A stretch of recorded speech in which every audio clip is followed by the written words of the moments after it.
Cannot. Wow. So how would you guys feel about I was going to say about posting on Facebook that we're live. I think it's a great idea. You think? Are we live? Yeah, we're live. So you know what I'm going to do? What are you going to do? Hi, everybody. Oh, good heck. The heck? Can you see the be afraid, be very afraid? No, you need to have his wife up there. That's the scariest of all. Yeah, let me get a link posted for everybody. Live from somewhere in North America, it's a blast. Hey, all right, so I'll get that link started in a minute.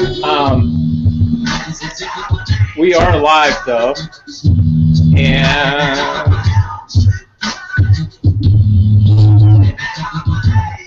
I'm going to post it on my Facebook page right now so everybody can copy and share the link if you want.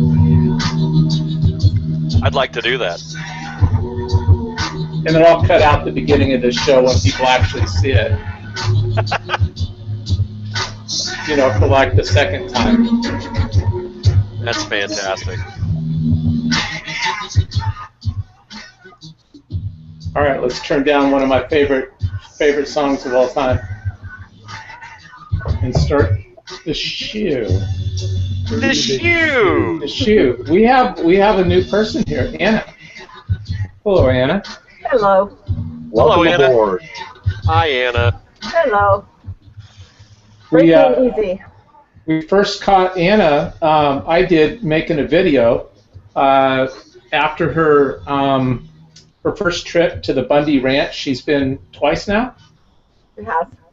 Yeah, and I was blown away by her the raw emotion of what just the realness of the whole thing, and I had to respond. So and then here she is now. So that's awesome. We have 33 level Mason. Oh, thank God you took that off. Brett? What? How you Oh, doing? no, I have it right here. There it is. I can bring that back anytime. No, you can take it down, thanks. What? Come on, man. And my buddy GP, Anna, GP. Hello. Hello. Greg is from, Greg and I grew up together. We went to the same grade school together, same high school together. And Greg moved to Southern California, so he's now down in SoCal. And Brett works with me at a company that we don't talk about on air. A company that shall not be named. But I do. I talk about them. Yeah, Hey, I live in what do we call my part of the state? Redneck. No, what do you call it when you have those? Hickville? No, you know, what does Andrew always call it? A mullet. I live on the mullet side of town. Oh.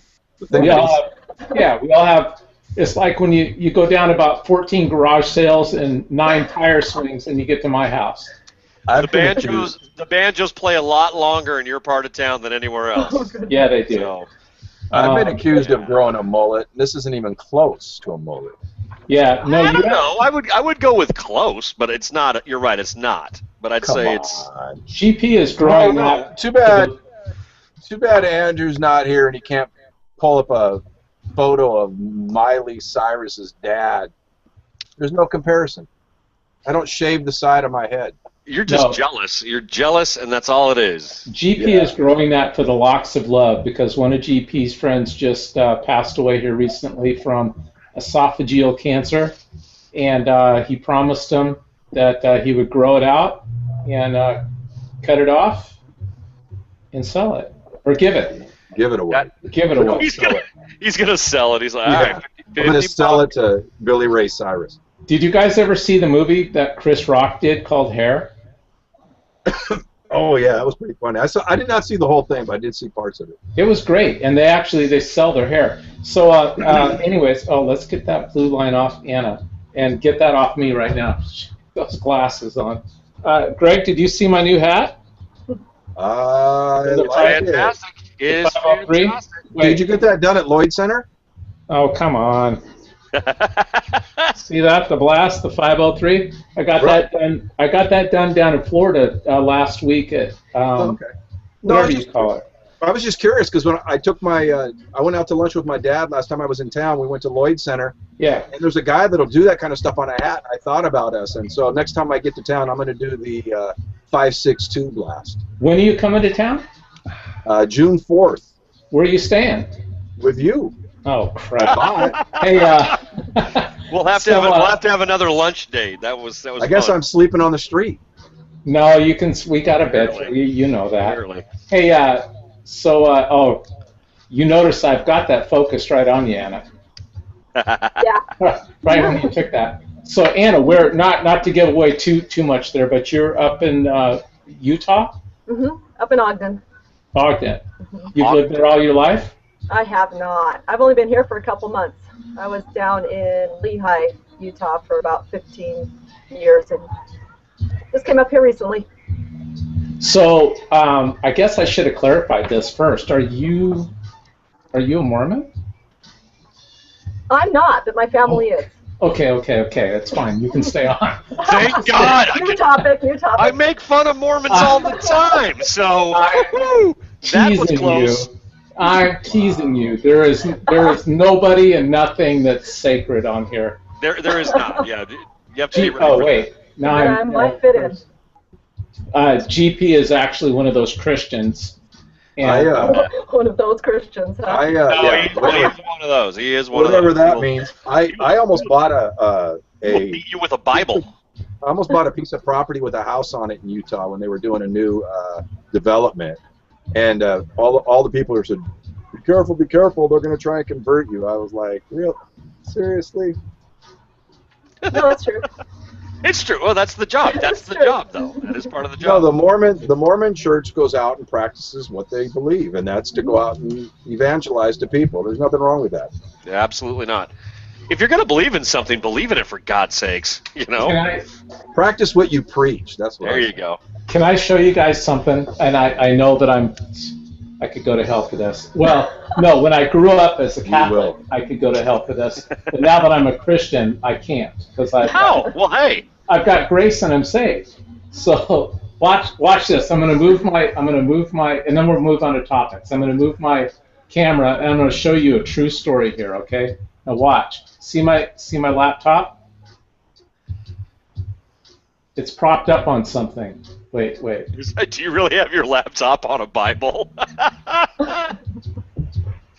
Oh. Well, at least you're using it for something. Look at that. Look at that.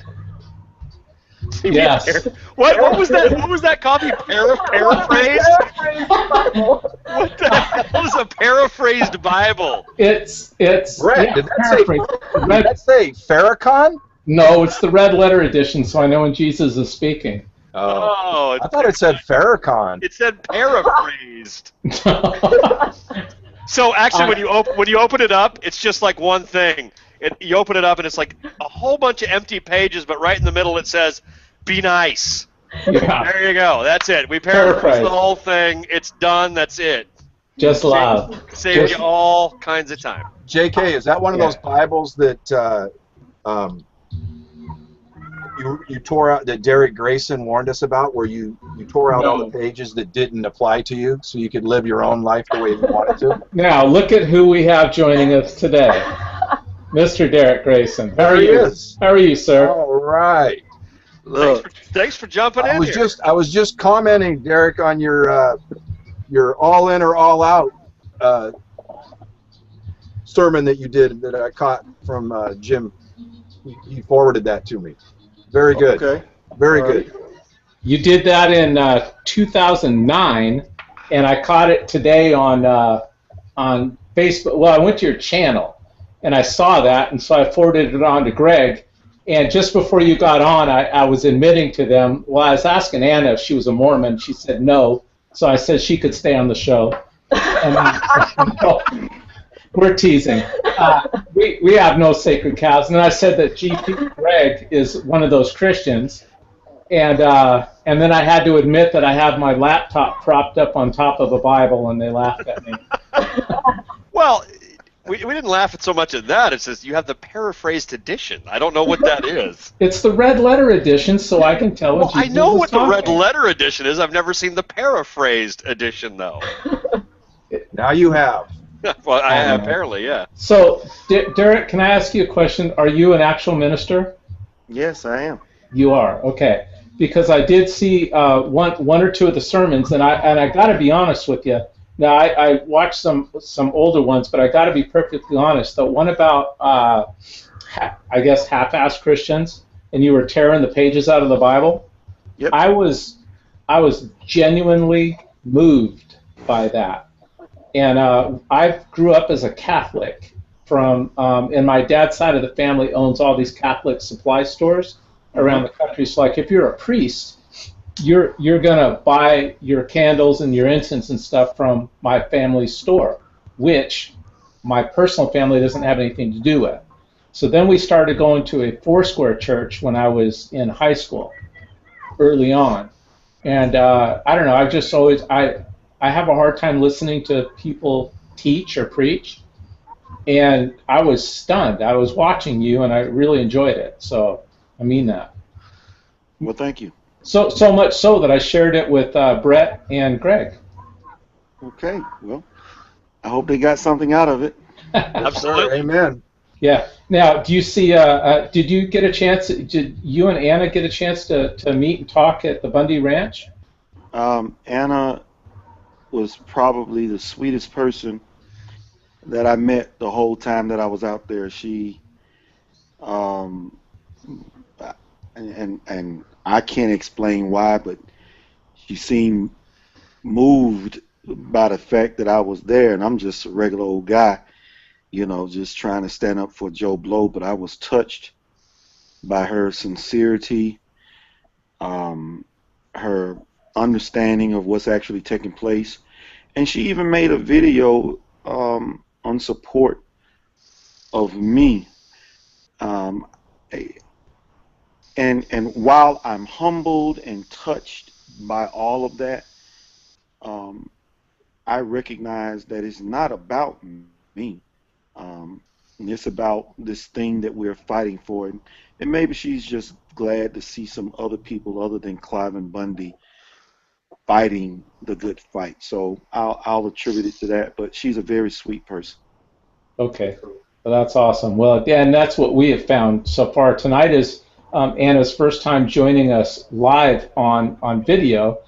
She's joined us on phone both times from the Bundy Ranch, wasn't it? Or just after you left? Mm-hmm. Just after I left, both times. Yeah. And the way that what I was just telling my buddies here beforehand, and was that when I first caught this whole picture of what was going on at the Bundy Ranch, and I don't even know how or why it came across, but it came across my Facebook page, and I think somebody might have shared it, and I watched, and it was Anna doing like a selfie video right after she got back from the Bundy Ranch, and it was so real and so raw and honest. I was moved, and that's when I was compelled to send her a message, and I said, hey, please, would you consider talking to us about this, because it's really fascinating and important. And then she had introduced me through all of this to you on the Facebook, and from that point, I mean, I'm just, you know, when we first started this talk show, GP, the character there in the glasses, him and I went to grade school together, and we went to high school together. Yeah, the other one. And he moved down to Los Angeles. Well, him and I tried to start this show about 2 years ago, and it was going to be called GP and JK from the Left Coast.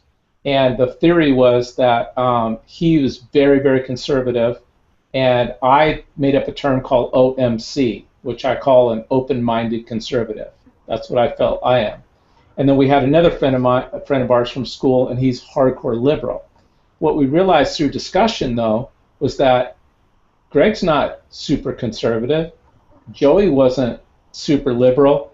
And we're all Americans. And we all had the same needs and desires and passions for, and a heart for each other. And that's kind of, so our show kind of evolved into more of this, you know, and discovery. So. Well, if I may jump in here for just a minute, I want to do an interview with you guys. Mm-hmm.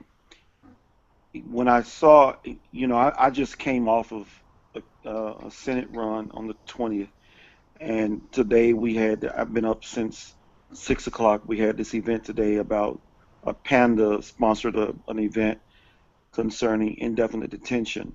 Mm-hmm. But when I saw your email and you referenced Anna, so I knew it had to be a good thing. So I want to do an interview with you guys, and Jason, who brought me in the loop into what was happening with Clive and Bundy. He's good people. So I wanted to at least honor you people by showing up for a few minutes to say hello and to let you know that I'm going to not stick to my rule of not doing anything else until after August 1st, and whatever date you have available to do a show, I'll come back and we'll sit down and we can chew the fat and talk turkey and stuff. But I just wanted to honor you guys by coming on and saying hello and thanking Anna for all her hard work, and you guys, your hard work. We need people of differing ideologies to recognize that we have more in common than we don't. That is how you lead by example. So I applaud you guys for what you're doing. Amen. Very good. Now, one last thing, because before you go, I got to ask a question. Is this your first time making a run for any real, like a Senate seat, a Congress, anything like that involved in politics? My very first time. Your very first time. Do you mind if I had something prepared in case that was your question? If I can I'm going to run through something. It'll take about 1 minute. You mind? Sure. All right. I'm going to put this up, and I don't give me any answers on any of this yet, you guys. But I'm going to run through this, and I prepared this kind of for you to encourage you. That right there is what I live by. That frog is absolutely not going to die, even though it looks as though he's done. And by all accounts, he is done, but he's not going to let go. So what I came up with was this. There is a person, when he was young, his family was forced out of the home, had to support them, then his mother died, then he failed in business, and he ran for the state legislature and he lost. And he lost his job. He wanted to go to law school, but he couldn't get in. So then he borrowed some money from a friend, began a business, but by the end of the year he was bankrupt. And he spent the next 17 years paying off his debts. Then he ran for the state legislature and won. He tried to become the legislature and speaker and was defeated. Sought to become elector, defeated. Ran for Congress, he lost. Ran for Congress again, he finally won. Re-election, he lost. Ran for the Senate, he lost. He tried to be the vice president of his party's nomination, only got less than 100 votes. Then he ran for Senate again and he lost. Then he was elected to the United States, President of the United States. Do you know who that was? Abraham Lincoln. Abraham Lincoln. Yes, sir. And I can't. Google a video, TMOT, I will not quit. You'll be surprised. I have the tenacity of a lump on a log. I do not quit. Okay. For you. Good for you. All right. Well, I kind of prepared that, and then when I went to click Abraham Lincoln, it wasn't there, so I don't know what I did with it. So, but anyways, I felt like that was probably your first go around in it, and I was so proud and excited to watch your passion and your honesty. So I just wanted to share that, to never give up. And real quick too, Mr. Grayson, I want to thank you for doing what you did and heading off to the ranch and supporting that cause. Really, really cool to see. Oh, it was an honor to see somebody doing what most of us should be doing, and that's saying no to the government. Absolutely. Yeah. We need All to right. take our country back. Yes, sir. We will. We will. We will. Derek. I That's right. believe. Don't give up, Derek. I That's will it. not. Keep going. You guys Keep take going. care. Anna, thanks a lot for all you do. Love you. And No, hopefully thank we'll see you. each other again. Absolutely. Thank you for the so time, much. sir. Thank you for the time. God bless. Bye-bye. Bye. All right. That was very cool. It's been a long day for him, and for him to jump on was very nice. Absolutely. It was awesome. And he came on only because of one reason. Thank you, Anna. You're welcome. That's why he came on. You need to realize we have no pull. You know, I mean, people look at Jim and Greg and I, and they're like, these guys are tools, and there's no way we're getting anybody cool on this show unless we have somebody else to help us. That's all there is to it.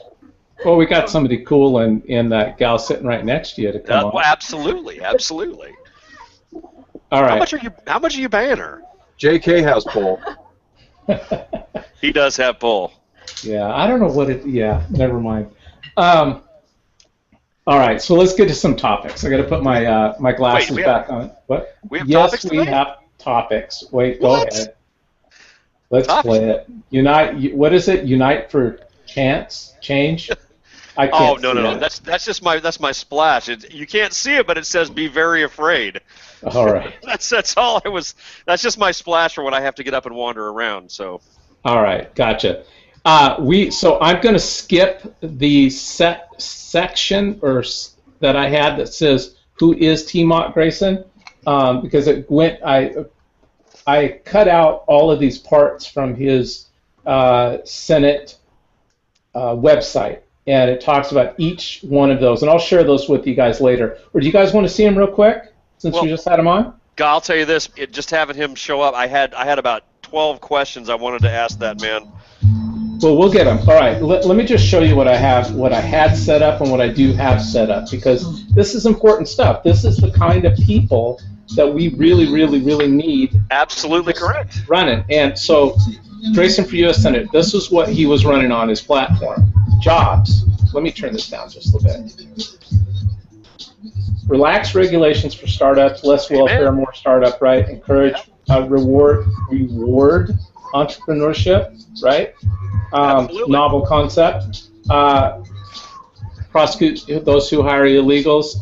Next one, on money. Full audit of the Federal Reserve. That's a given, and they're going to find out if they ever do that, and they won't do that the Federal Reserve's empty. All that gold's gone, and we've got no money at Fort Knox or anything. Anyways, return to sound policies, reform the IRS, all of that. Then here's his platform on guns. That's it. Two points. Couldn't be more simple, and that should keep it very simple. On liberty, free. I'll let you guys read that real quick on your own there. Then I'm just going to buzz through these. But on drugs, I like this. Now GP may not like this, but I like this. Incarceration rates have skyrocketed since the war on drugs started in 1971. Same time for same crime. No more jail time for victimless crimes. See, now that's debatable because GP would say that drugs are not victimless because they affect everybody. But legalize hemp, I'm really for that. Allow states to regulate the sale and use of marijuana within their borders. I'm for. Now we do understand. Rights. We do understand that hemp and the smokable form of marijuana are two entirely different things. Right. Entirely different things. To not legalize hemp is insane. It is. Why it was made illegal is a joke. It was. Well, that's our government for you. It was lumped in. It was lumped in with the drug that makes you high, because the idiots that did it didn't understand what it was. Right. On education, more parental involvement, renew civics and vocational programs, make educational local, tax reform exempt for schools, home, private. That's all awesome. The other thing that I think should be put in there is dump Common Core immediately. Oh, you think? I can't read this on foreign policy, but basically it's Ron Paul's position. And look at the first thing he's got on there: 900 military bases in 150 countries is not the answer. That is an empire. Did you Absolutely right. Did you happen to watch the video? It was actually on. There was a link to it on Derek's page. It was basically saying in Texas, it's like, would you want a foreign government stopping you, asking you questions, asking you where you're headed? Right. Look at this. Stop borrowing and printing money to fight unjust wars. They got to stop borrowing and printing money. Period. I love his stances on this stuff. Okay, so let's get rid of that. Let's get rid of that. On veterans, no service members should come home damaged and fight for treatment. Amen. You know. Anyways, all of his, basically, I'm just showing you. I'm running through these real quick because his positions on this are so freaking common sense, real stuff that our politicians they don't get. I don't know. No, our politicians, unfortunately, do get all of this stuff. But they realize that if we were to actually do this, it would take money out of their pockets and power out of their heads. That's why we don't. That's why it's not happening. That's why all these quote-unquote elected officials don't seem to be working for us, but rather for themselves or for the corporations. And Anna, what do you think? Did you say me? Yes. Anna, you're on. Anna. Okay, say it again. Ask my question. Sorry, I'm like petrified. Petrified. There's only like 28,000 million people watching you right now. Anna. No, you guys keep going. 28,000. Okay. Anna. I'm in Common I'm Core. just gonna say I'm in Common Core. That's nothing a cocktail can't fix. This is apple pie. It's I'm moonshine. trying. No, I'm kidding. I'm not drinking. She can't get alcohol in Utah. Oh, you can't, can you? Yes, you can. You can, just not legally. At the airport. Yes, you can. You guys hear the weirdest things. You just make it. You just have to make it in your basement. Yeah. Someone said they heard that we were going to shut the water off to the NSA too. I'm not really sure where that came from, but. That's funny. Good. So that was really cool having him pop by, though. I really appreciate it. Just to pop on and you could tell. I mean, he was tired. He'd been a long day, and he told me earlier today. He said it's going to be a long day. No. I want to say I did watch one of his videos, and one of the things that he said that really struck home to me was he was talking about the fact that we're not African Americans, we're not Mexican Americans, we're not Chinese Americans, we're Americans. Right. And that was one of those things where when he said that, I was like, this is a man after my heart right there, because that is what we are. It's like these separations that we have, they're so just fabricated, and I don't know. Well, we have to definitely stop allowing the government and the media to divide us. And that's what's going on. That's based exactly on race or religion or sexual preference or whatever it may be. And the thing about it is that's one of the things, like you said, Brett, that there's so many questions to ask him. But one of the things that I see is that these piranhas, and when I call piranhas, I mean whether or not they're politically or they're media people. I'm talking about the Rush Limbaughs, the Jesse Jacksons, these people that they go out there and basically, if you look at what when they first start out, they mean well. But then it all becomes about them and their big heads and they're just full of hot air and they, maybe not even knowing it, JK, are a big reason that we're separated. Those people, believe it or not, do more harm than good, and they separate all of us from uniting. And I don't know, you know as well as I know that when those guys come to town, they get a check usually from the government, and then that's just to give them their cause and then send them on their way, and nothing changes. Well, you just said something. They do more harm than good, and that's all actually a perspective issue, because I'll tell you this: they sell, and they sell airtime. They sell commercial space. They do very well. If you even if you say something that's really, really derogatory or negative, I mean, look at Limbaugh as a great example. He has said just a couple of really, really inflammatory things, and you know what? It got him attention. You know, no press is bad press. Is that the old phrase? I'll tell you where I had a falling out with Rush Limbaugh in a minute, but first I want to find out. GP, did you not pay your light bill? You haven't? I know, you seem a little dark. Do you want me to brother. send some money or something? What's going on over there? Yeah. We're having blackouts here. It's too hot. Oh, is it rolling blackouts in Southern California? That's what it is. Yeah. Here, let me hang on a second. Oh, wow. Look at that! Wait, on second thought, no, go ahead and turn that back down. up. Turn it back off. Second Okay. thought, you can turn that down. Are bad. Doesn't set anything at all. Oh, there you go. That's much better. Just kidding. It's getting dark here. All right. So, and GP's in his man cave / garage. There's nothing wrong with that. Nothing wrong at all. No, I'll tell you where I had my falling out with Rush Limbaugh, and Alrighty. he cannot get me back. Cannot get me back. Now I do listen to Glenn Beck a lot, but Rush Limbaugh. All right, here's where I have my problem with him. When George Bush was spending money like a drunken sailor with all the liberals in Congress and joining Ted Kennedy on the No Child Left Behind, and they're just having a drunken sailor party spending money for all the years he was in as president. He was saying he's a conservative, and all of us conservatives out there were going, stop, he's not. He's a liberal. He's joining all the liberals, and he never vetoed one spending bill ever. And where I had my problem with it was that Rush Limbaugh continued to support him over and over and over and over, and then finally, about 2 months before the elections, when Bush was going to leave office, he said the words, "That's it," because Bush was going to sign another spending bill. And Rush Limbaugh goes, "That's it, I'm done carrying the water for this guy." And I'm like, wait a minute, so you just told me that you've been lying for all these years. You're done carrying the water for him? And you claim that you're not the one that goes, put your finger in the air, wets it, and finds out. So I don't know, I'm done with him. Anna, what do you think? Who do you listen to? Anna, go! I'm not listening to anyone right now, and I actually am questioning you on Glenn Beck.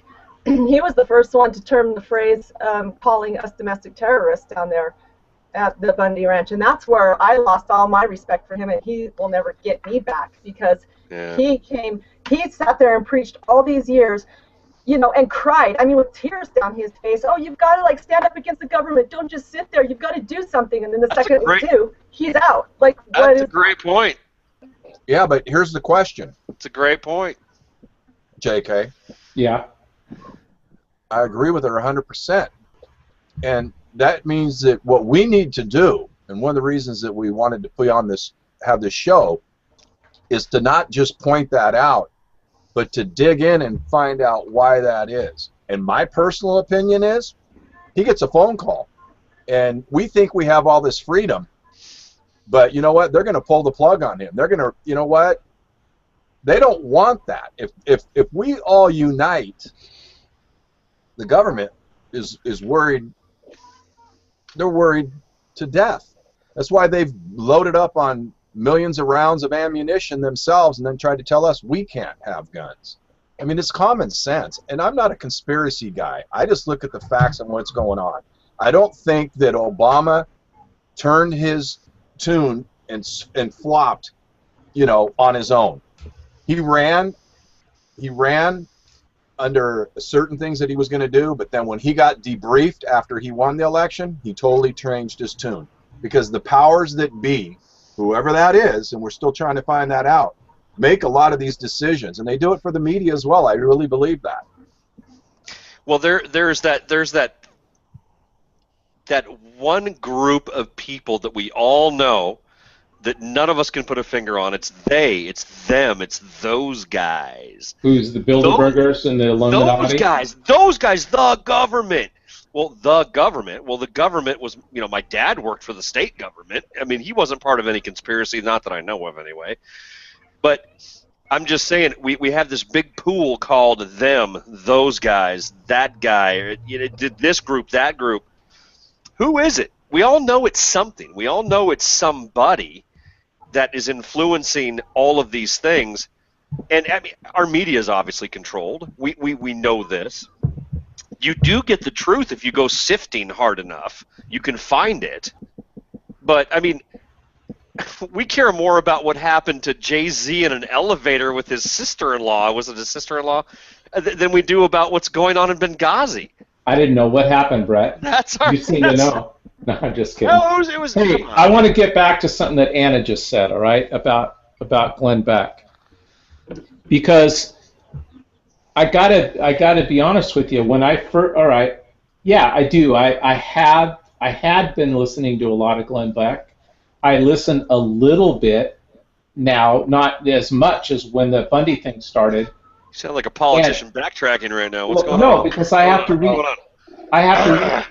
rethink this thing a little bit for honesty's sake. Because when I first heard that he was against Bundy and what was going on, I hadn't heard the show for maybe a week. But then I had heard something on the internet, hey, Glenn Beck is against Bundy, blah, blah, blah. And I got pissed off because, like Anna said, I'm like, wait a minute, this is exactly what you should be standing for, and you don't?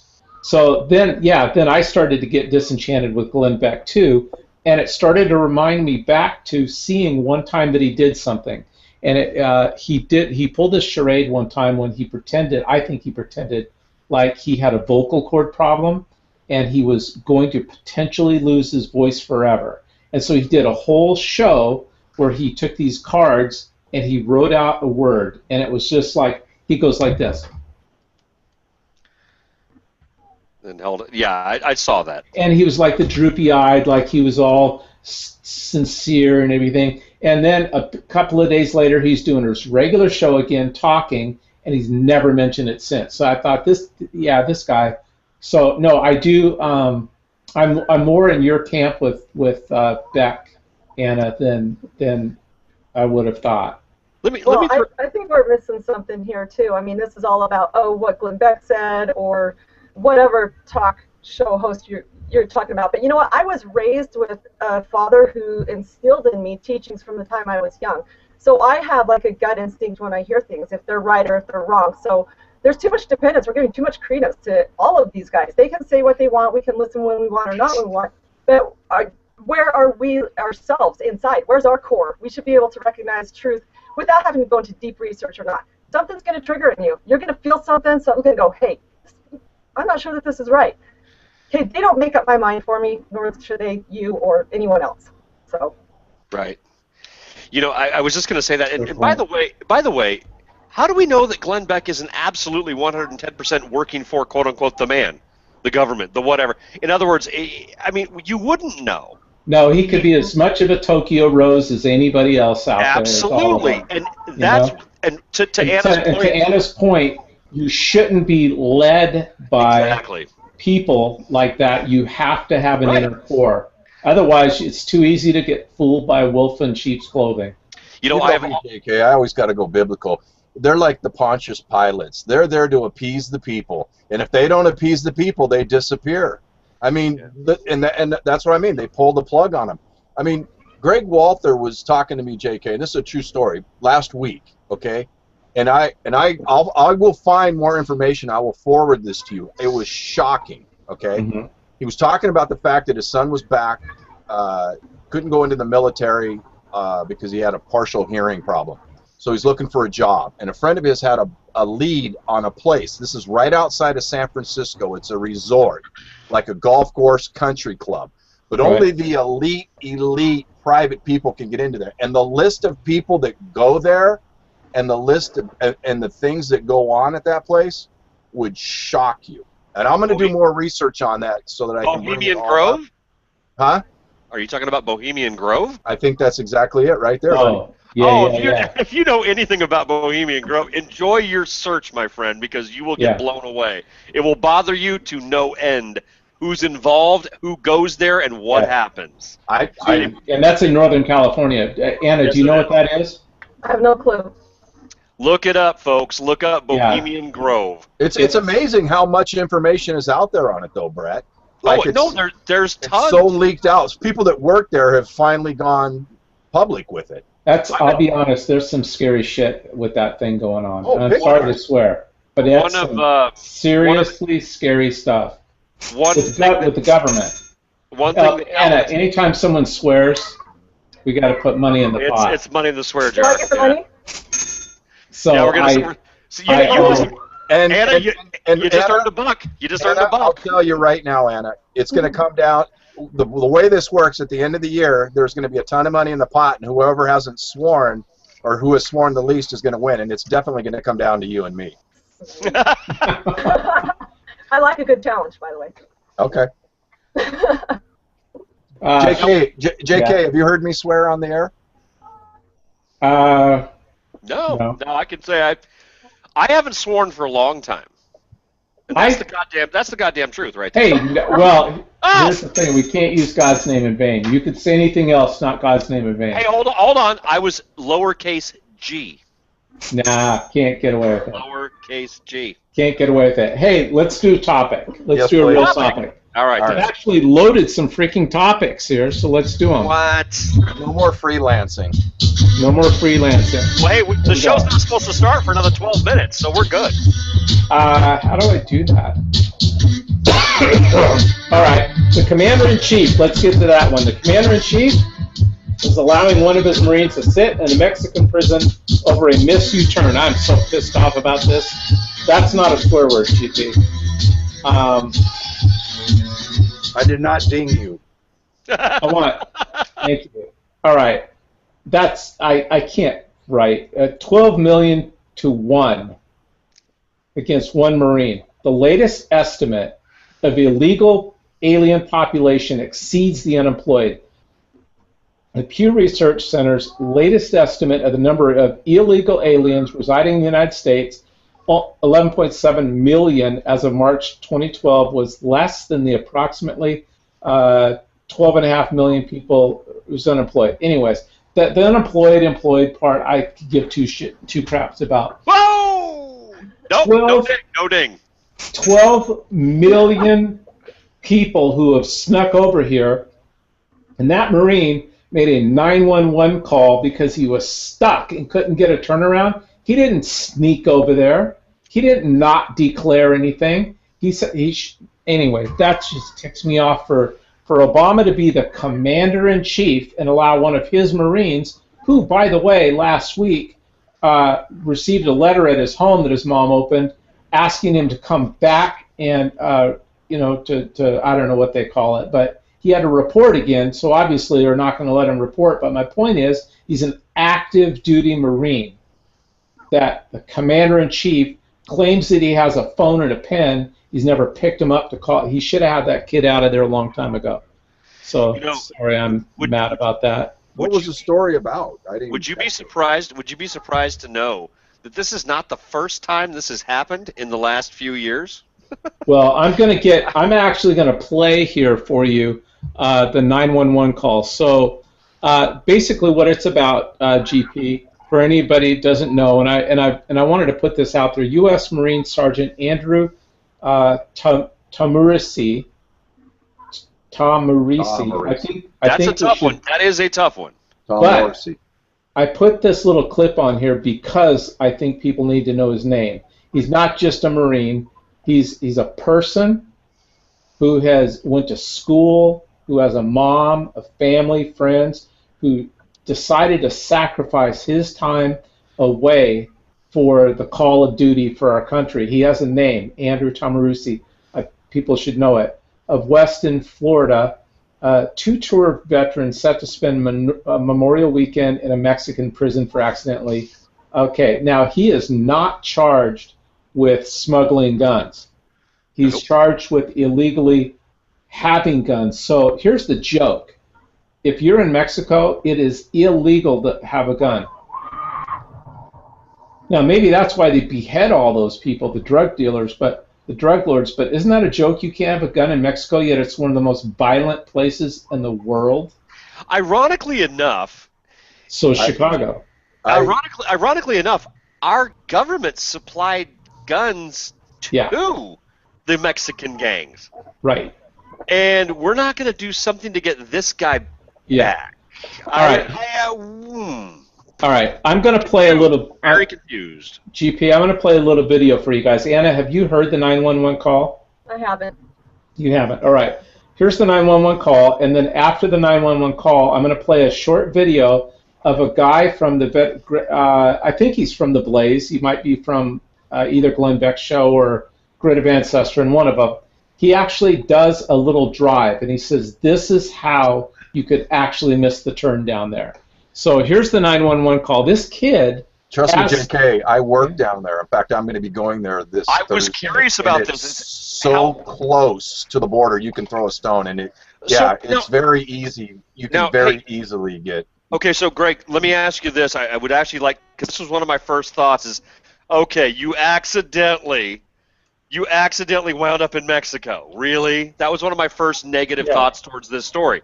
So are you telling me right now, because I don't know, but are you telling me right now? The roads down there, I mean, you've heard about the freeways and all the roads and whatnot in California and how jacked up and crazy they are. Of course. No, I've driven I'm driving down the road on a consistent basis with a GPS, Brett, and I will try to stay off toll roads because I don't want to pay this huge fine. Right. And all of a sudden, they're not marked, there's nothing, and it's almost like they try to sucker you in so they can give you money.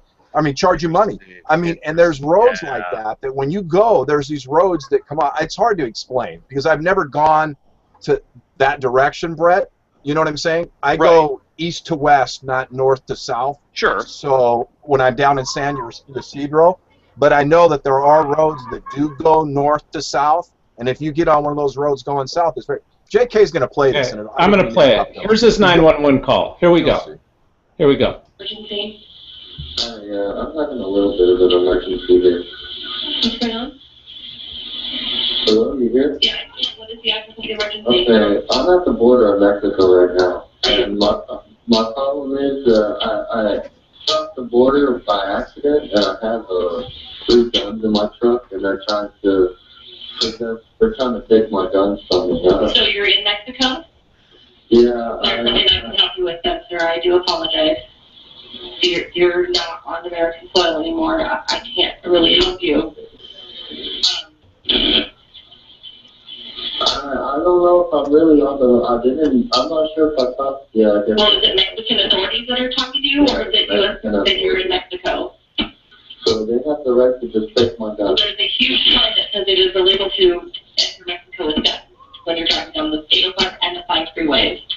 Okay.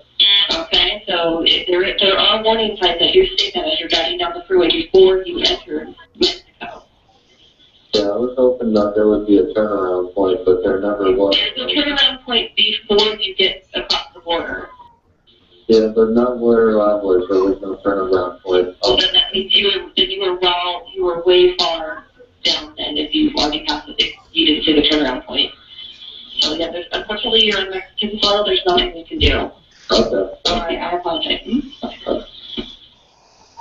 All right. I gotta tell you that makes me lean back towards where I was questioning. Really? Well, watch this, JK. You're going to show us, right? Watch the video. He was coming out of the parking lot of a grocery store, and you're going to see that there are 5 lanes, and the U-turn turnaround is in the far left-hand lane. Think about this. It's hard to explain, Brett. Just watch this. You're on the freeway, and you think, I need to get off. What lane are you going to be in, left or right? The right lane. The right lane, because you're going to be able to get off. Unless you're in Phoenix. Unless you're in Phoenix. There's not here. To go to the left. Now watch this. Here we go, Brett. Real quick, though, can I ask a question before you start it? Anna. Brett loves to hear himself talk. See, that's not true. I think I've been pretty quiet today. Okay. I mean, I do love to hear myself talk, though. You're right. Ask your 95th question. Go ahead. I'm just teasing. Listen, I know when I cross over into California. How do you miss crossing over to another country? It's not that he didn't know he was crossing. Play the video. Play the video. You got to play the video. It's not whether or not he felt like he could. There's no way to turn around. Right. Hold on. Let me put this up. Response to this outrage where they enter. So there's that sign. U.S. Hold on, I got to start this video from the beginning. Here he goes. All right, well, here we are leaving the $7 parking lot. So this is the left and the left that his mom was talking about. You'll see if you get this far left lane right away, it's a left-hand only lane. So you have to go left, but that's okay because now we're going to head north back to San Diego. What Andrew did not realize is, look at this. We're heading north, and immediately it slick shots back south toward Mexico. And at this point, there is no turning back. There's no more exit. You've already passed the last USA exit. Now, we know that there's one final U-turn opportunity. So let's see if we can find it even with the camera. And we know where it is and what it says. If you're unfamiliar with the area, you don't stand a chance. I think you can see way off in the distance that right side, which was the letters. Return to the United States. That's the only sign. We'll do it, but even then we have to cross 5 lanes of traffic, of oncoming traffic through these green lights to do it. And this is really dangerous. This traffic sign right here was not there even a week or so ago when we were here last, let alone 6 weeks ago when Andrew was here. That was put there in response to this outrage with Andrew. So there's that sign again, the Return to USA sign. So if you do that left and left, you think you're heading north back to San Diego, slick shots you back into the border crossing, and stand a chance. So that's what happened. Okay, now I apologize because the video that I was watching on my feed was clear as a bell. I don't know what the audience got to see or what you guys got to see. Was it clear on your guys' side? It wasn't bad. The replay will be fine, but that wasn't bad. Listen, it gave me the idea. I get the confusion. Here's the deal, Brett. Here's the deal, Brett. Okay, this guy. What it boils down to, in my opinion. Okay, just my opinion. This guy got confused, and it's very easy to get confused down there. Trust me, it is. The roads where you're going, if you're not careful, and then you get in a place where it's not that, like she said. You know, the dispatcher, like 3 miles prior to that, it says all that stuff.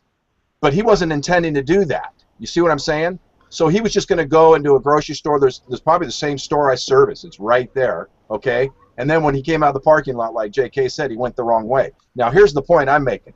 He's better off to lie, say he's got nothing. They're not going to, they don't search everybody's vehicle, okay? Trust me. It's like, you get in there, it's no problem. You know what I mean? I don't even know, honestly, and you'd have to, I haven't been there in years, but now that you have to have a passport to get in, I don't even know if they sit there and check your passport going in. Coming back is a whole nother thing. So let me finish, Brett. So he lies. He just says, I don't have anything. If they do pull him over or ask him any questions, just leaves the guns hidden and then just turns around up there and goes back through and does the same thing. He probably makes it through, no deals. But what he does is he tells the truth and he's being honest, and look at what happened to him. Right. Anna, what do you think? Because we know what Brett thinks. No. We really know what Brett thinks. What do you think, Anna? Honestly, I think that the Mexican government should have enough either respect or fear of our government that they would understand that this was a mistake and just let them come right back. I mean, I don't really know where the disconnect is with our president having...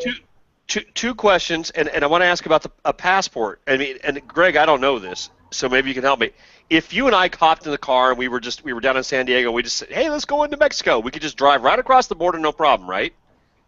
Well, I wouldn't say no problem, but I mean, it's trust me, it's like going in, there's nothing. Coming back's where you're going to run into a whole lot of problems. But we would have to have passports and whatnot. Now, here's my second question. Hypothetically speaking, let's say it's just an average, everyday, good old, just down-to-earth citizen of Mexico. That guy from Mexico, he's a Mexican. He comes across the border accidentally with a few guns. What would we do?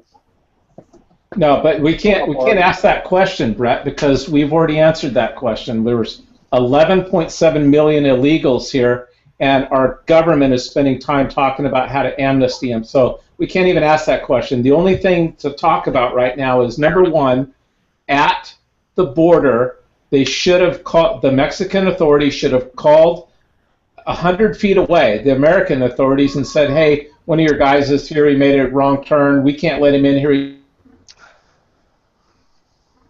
with them. Well, he had permits for they were legal, and it should have been stopped right there, and they should have just turned him right back over to the American authorities at that line, and they would have turned the kid around and sent him on his way. According to that simple. Yeah. JK, it sounds like somebody tried to do that on the Mexican Somebody side. with common sense there, like Anna said, should have had, on the Mexican side, should have had enough respect for the relationship between the two countries to make a phone call to the consulate and say, hey, we got a Marine here. Here's what's going on. We're going to have to keep his weapons, but we want to send him over to the have somebody at the consulate come pick him up, take him back, and let's wash our hands of this. But it sounded, JK, it sounded like somebody from Mexico tried to do that. I mean, if you go back and read what you read, if you go back to the where well, that's what they're saying. That somebody. And they were just going to let him go back with the guns. Okay, you go here, go, just get back. You know. Well, but then something else happened. Even without, they tried to. Somebody said they tried to do that. Right, but then it said on your. Anyways, I like Anna's point. Yeah. Well, which is what I'm saying. That sounds like somebody tried to do that, and then they said, well, we have to find out what happened after that. That's where the question. And actually, to Anna's point. Put that back on, JK. She's no. Anna did say something about they should respect or fear our government. Well, we're also talking about our government in the sense that Fast and Furious did happen. We're running guns into their country anyway. Why would they respect this president at all, ever? Well, and they're running tons of drugs into our country. I mean, it's a two-way street. Our government wants both things to happen.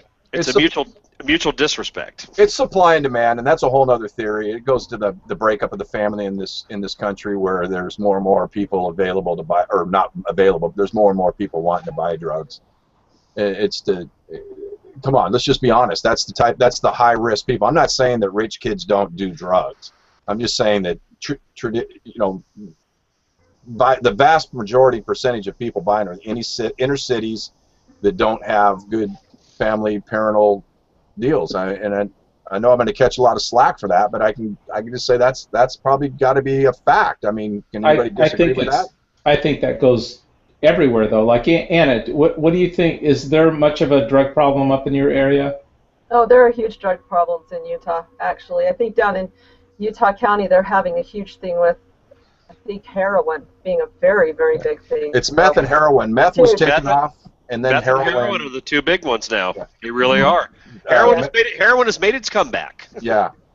Meth passed up. Heroin is the most popular and the most powerful drug, the most highly addicting drug, and the people that were pushing heroin said, hey, wait a minute, we're not going to stand back and watch this happen. And now heroin's going through the roof. What cracks me up, or I shouldn't say cracks me up, what angers me is that we have a president that's never once acknowledged that we have a drug problem in our country. I've never heard him say it. Now, I don't listen to him too much, but I've never heard him say we have a drug problem in our country. And I tell you, JK, this goes back to when I went to Arizona for spring training and talked to the people from Chicago, and they told me he's connected with all the big-time drug people in Chicago. Of course he is. Well, sure. I mean, Matt, he has mentioned drugs, and he had Eric Holder come right out and say, "Hey, let's not pay attention to drugs and stuff." So, anyways, I got to move on. Thank you. Yeah. All right. Sorry, Jim. Anna, have you ever heard of Drinking with Bob? Uh-oh. Nope. Never? Nope. No. You're in for straightforward and to the point. Nope. Get ready. Anna, you're gonna like this guy. Love Drinking with Bob. All right. But he's not up on the board, JK. I didn't put him on the board, but here's what I've got. The part where it says, what's it about? At least 40 dead vets waiting for care on Barry's watch. I call Barack Obama Barry because that's his real name. Sure. All right. So the only thing we're going to do on the VA mess is we're going to do a little video from Bob Thompson from Drinking with Bob out of New York. So let me turn the volume up and get ready for this. I don't think you need to turn the volume up for this guy. There you go. What's next? I'll tell you what's next. Veteran hospitals. Veteran hospitals is where our soldiers go when they get sick. Where the people who fought for this country go when they get sick. You would think veteran hospitals would be the best in the country, except they're the exact opposite. Hold on. Did you guys see that live? Were you watching that live? Yeah, I'm seeing it. Are you guys there? Anybody? Yeah, Hello? I'm here. Yes, Yeah. hi. Okay. We're all here. All of you guys, hold on. All of you guys are stuck. Not me. I'm not stuck. Nobody's stuck on my camera except for I Bob. can see everybody moving. Bob's stuck. Anna, wave. Anna's there. No, she's not stuck either. Hold on one second. I'm Oh, bobbing but and he's weaving. stuck. I'm weaving and bobbing. I'm Really? bobbing and weaving. Nobody's stuck? Bobbing and weaving. I think it's your. All right. I'm starting him over because I'm going to have a little bit of issue on this. No, I've got a little bit of issue on one of my, I run 3 computers, and the one computer that I need to use tonight for this is way overloaded with pictures and videos from our trip. Well, whose And fault so is that? It's mine. It's my computer is It's mine. flying right now. because, Print your pictures or download them onto a disk and get rid of them. Wow. hold on. You should feel the heat coming out of mine right now. Holy cow, this thing is smoking hot. I see smoke in the background. You can call the fire department. I'm telling you right now. I don't think we can say fire on the air down here. No! Oh my God! Fire! I'm turning on the fan. There we go. All right, JK. All right, hold on. Doggone you guys. I turned on the backup fan. Had to. Ah. Hold on, I'm emptying my.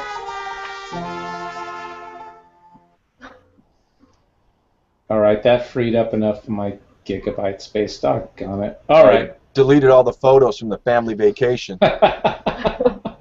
There, yeah. Whether You know what that means? You got to go to Florida again. No. Yeah. All right. Hold on. I'm starting this over. Here we go. Here's Bob. What's next? I'll tell you what's next. Veteran hospitals. Veteran hospitals is where our soldiers go when they get sick. Where the people who fought for this country go when they get sick. You would think veteran hospitals would be the best in the country, except they're the exact opposite. There are some of the most deplorable conditions in veteran hospitals around the country. The buildings are falling down. The equipment is outdated. Some of it doesn't even work. There are secret waiting lists. Our veterans are put on waiting lists from 8 months up to a year in hopes that they'll drop dead before they have to get treatment. The reason they do this is because the hospital is run by the government, and the government knows if they don't give the veterans the treatment, it'll save the government money. This is a prelude to what's going to happen under Obamacare. I mean, this is nothing new, though, with these hospitals. This was going on when Clinton was president. It was going on when Bush was president. The only difference is when Barack Obama was running for president in 2008, he said he was going to change all this. He said he was going to make veteran hospitals a top priority. Then in 2013, Barack Obama received a letter from the House Committee on Veteran Affairs saying the conditions in veteran hospitals have gotten even worse. Barack Obama took that letter, he crumpled it up to a ball, threw it in the garbage, and went out and played another round of golf. This is the same president who will go down to the border with a box of Band-Aids, a bottle of iodine, and personally clean the wounds of every illegal who scraped his knee crawling under a fence or climbing over some barbed wire. I mean, what do you think should have been a top priority for Barack Obama when he got elected? Making sure that illegals got cheap college tuition, or making sure that some guy who fought for this country and got his legs shot off, was sitting in a hospital bed, didn't have to wait 6 hours freaking aspirin and a glass of water? I mean, you freaking kidding me? Do you know that freaking prisoners at Guantanamo Bay get better medical treatment than our veterans? They're animals who fight to destroy this country are getting treated better than the people who fight to protect it. Are you freaking kidding me? Are you freaking kidding me? What's next? What's next? What's next? You know, I gotta say, I gotta hang my head in shame on this Memorial Day weekend. Yeah. Our president is embarrassing. He just is at this point. And you know what? You can go back in time and you can say other presidents have not taken care of our veterans, but I'll tell you what, our president currently has suggested that he's different. He's all about change. He's all about doing the right thing. All of his campaigns suggested that, and all of his rhetoric was absolute BS. It's depressing because Right. Bob right there, that's one of his better ones. He's Well, right. I don't think you'll find many of them out there from World War I, but you can ask the vets of World War I, World War II when they came back, and it's different. Trust me, I understand that. I mean, a lot of them came back shot up. Don't get me wrong, But the stuff that they're using against our soldiers over there, where they're just blowing off limbs, it's gotten a lot worse than it was back then. But the guys back then got good care. Do you know how many people? And Right. I saw this earlier today. You know how many people died in World War II? Yeah. How many American men and women? I'm assuming there was probably. I mean, women weren't on the front lines then. We know that, but 400,000, almost 500,000 people from the United States died in World War II. Yeah. That's insane. How many? It was. All right, so let's move on. We're cruising. All right. I'm moving on to a racist topic. Anna, did you want to say anything about that? Are you a little surprised to hear our friend Bob? You know, I heard him one time before, but yeah, just one thing. Kind of sounds like a categorical imperative of utility. They don't have any use anymore, so he's not caring for them, and the illegals do have use because they can come over here and vote back in. So. Yes! There you go. Yes! There you go. Absolutely. Amen. You nailed it. Anna, Exactly. There's a good reason why we have you around. That was the best thing. Oh, that was dead on. Yeah, because Dead when Brett and on. I say that, nobody listens. Exactly. Says the white sheet. Oh, there he is. All right, hold on. I'm playing a video. We're covering Mark Cuban, and we're all bigots. Did you guys hear about this one? Oh, Did you hear Mark Cuban's comments? Did I hear them? All right, I'm going to play Mark. Here we go. Listen to this. Wait, let me turn this up. Here we go. Hold on. It's a good intro for Mark Cuban with the NBA and playing that. Yeah, we are. We are all bigots. So the question is, are we? And I'm going to agree. And here we go. A long way. Putting Sounds like Shaq.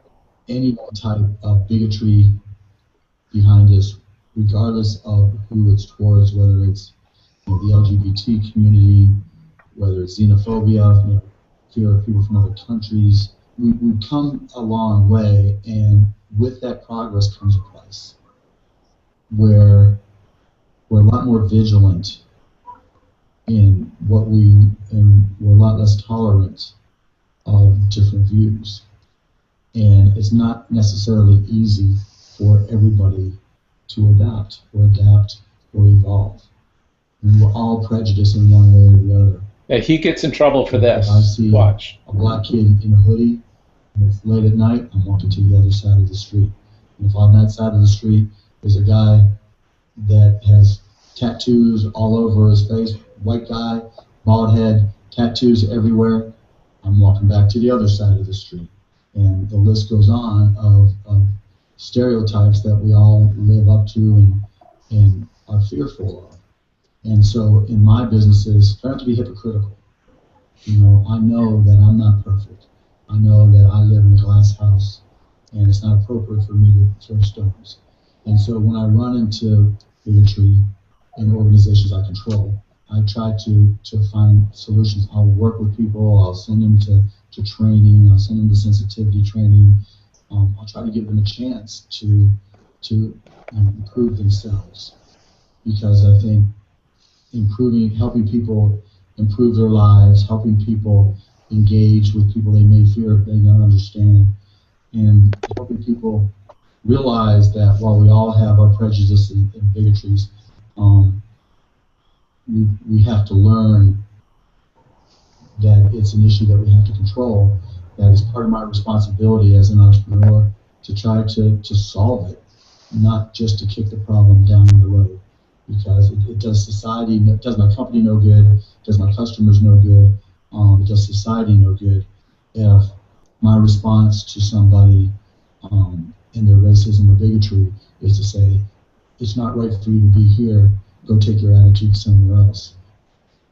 All right, so he got in trouble.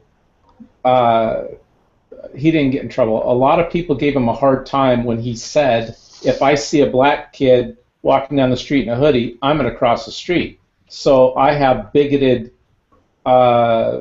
feelings towards that. He goes, but likewise, if I see a bald guy with tattoos all over his head walking towards me like that and tattoos, I'm going to walk across the street. So he's bigoted that way too. He's just saying that everybody has something, stereotypes that they might be cautious about. And so Stephen A. Smith, you're all familiar with Stephen A. Smith? Yes. Are you familiar, Anna? Stephen A. Smith? As of today, yes. Okay. Why, did you watch it already? Yeah, I did. Oh, you watched his response. GP, did you see his response? No, you told me to wait. Okay. I'm gonna play. No, I wanted to get his raw reaction to this because it's important. All right. It's important that. And JK, I just want to mention that I don't know if you've noticed or not that I've been listening to you and obeying what you tell me to do. Absolutely. And by the way, I would like to apologize to white people if I'm scaring them with my hoodie right now. I do apologize. Well, I want to get back. You're scaring me all the time, but I want to get back and find out why GP's turning a new leaf. Why are you finally listening to me? What's the deal? Is your wife pregnant? Can I read your message to me today? Go ahead. Oh, please don't. Jesus. Go ahead. Go ahead. All right. Seriously? I can be such I want to know if I have your permission to read this. I can be such an asshole. Oh my God. Wow. You know what? You just said, "Oh my God," like 3 times. I don't think that applies. I don't think that applies. It just said. We all just paid like $4, by the way. Check Facebook, guys. Derek Grayson will be on, but we need to do a 7 o'clock start to be on time and professional. Professional. I have this too. Care about moving forward with the show. Nothing wrong with that. Nothing wrong with that. Right. Okay. And then basically, where did it say? You asked me to wear headphones. It's important that I'm plugged in. Blah blah blah. We can say one person. If 2 people with headphones will ruin the show, so I wore my headphones. I was behaving again. Just point that out. We don't want to make us look as hokey fighting feedback. I haven't heard back from Greg, blah blah blah. And then we finally talked on the phone, which that's not going to be on here.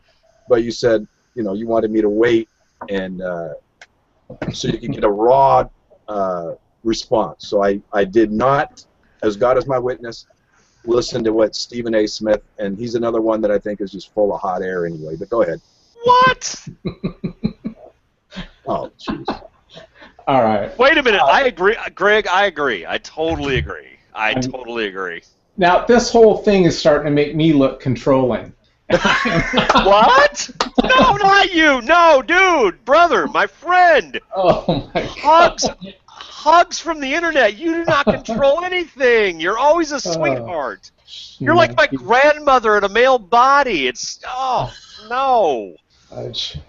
Anna, I really am not. I succeeded in what I was trying to bring across. God.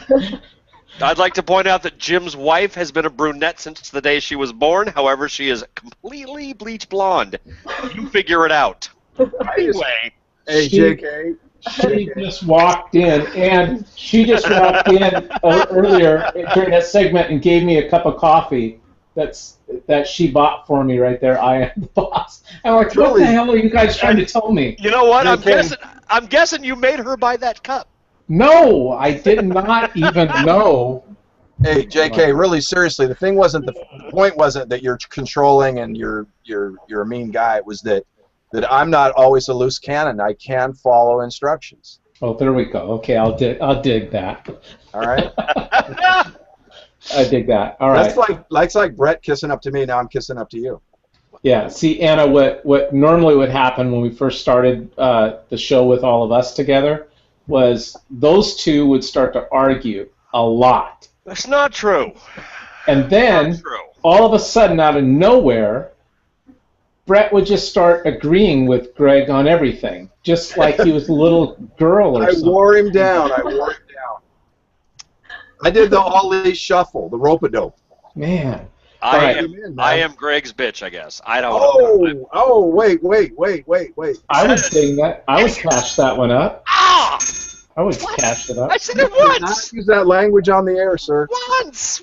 All right. So Yeah, just the guy that says, I don't swear on the air anymore. Dan. All right then. So to GP's point, Stephen A. Smith is a racist blowhard SOB that I do not like because he says nigga all the time. On the air, brother, on the air. On the He lied and got away with it. Lied. Always Flat out gets away with lie. it, right? Wait a minute. With the A? With the A? With the A, so it makes it okay. He doesn't say the ER. That's totally cool. Everybody agrees with that. Even I can say that. Watch this. I don't think so. Right. Something's wrong with my mic. Hold on. He says nigga please. Nigga please.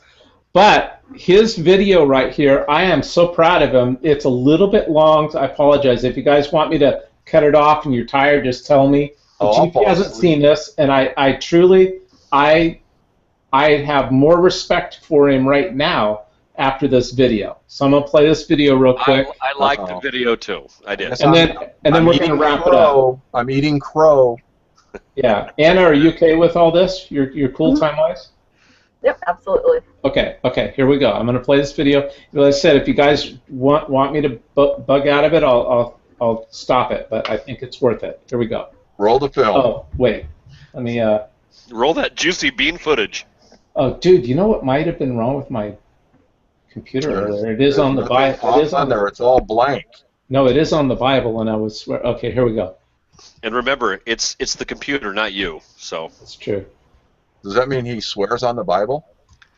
Oh, Brett got that. Here he is. Stephen A. Smith is a sellout. Stephen A. Smith's an Uncle Tom. Stephen A. Smith ain't black.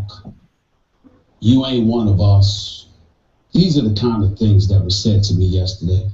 Twitter, emails, friends didn't say that to me. What they did was they called up and tried to talk to me, to challenge me on my points of view. Jim, can you pause that? Those that are in my inner circle, family, friends, loved ones. Told you he needs to talk. No.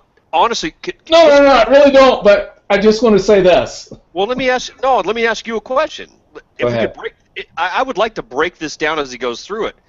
Do you see what he said right there, though? I mean, his friends called him for having an opinion. Right, but if we're gonna stop the show before 4 o'clock in the morning, we've got to just run it straight through. Yeah, we're gonna run it straight through. But I appreciate you, Brett. Write it down, Brett, and ask it later. Thank you. We love you. Take right notes. now, do I need this? I feel like I got freaking kids and I got to rewind the show. No, I'm just kidding. Here we go. They know that I have nothing but love for them, and I appreciate where they're coming from. But when I say I don't give a damn, I can't even that doesn't know justice. I stand by everything that I said yesterday, 10-fold, 100-fold, and I don't care who in the black community disagrees with me. I'm not interested in their disagreement on this particular issue because they're not looking at the bigger picture here. Mark Cuban, in the same breath that he talked about walking across the street from a black dude in a hoodie, followed that up by talking about the white dude who's bald-headed with tats all over his face and his body and what have you. Everybody wants to ignore that in our community. I want to say everybody because I'm not speaking for everybody. I'm just talking about the people that communicated with me, which were in the hundreds yesterday. I'm totally exhausted. I can't believe I'm up for this show with as many conversations I've had to have about this yesterday get on my damn nerves. But the thing about it is that all of those folks ignored the part that he said about the white guy because we want to pounce on him making this statement and alluding to black folks or talking about somebody in a hoodie that happens to be black and how he walk across the street. He talked about the prejudices that exist in all spectrums about all of us. Are we going to sit here and literally act like we don't have any prejudices? Like we don't feel certain way about certain people or certain people's appearances and how it makes us raise our antennas? Am I going to sit here and tell you that if at night and I saw, a couple of white dudes with tats all over their body and their head or whatever, and I'm going to feel comfortable with that. I'm not going to raise an eyebrow. Would I be telling the truth? Particularly if I was in some place like Mississippi or Idaho, not to knock those folks, but you hear where I'm coming from in terms of, sometimes how black folks feel uncomfortable in certain areas geographically in our nation. I mean, this is just a reality, okay? And so as a result of it, you don't do harm to anybody.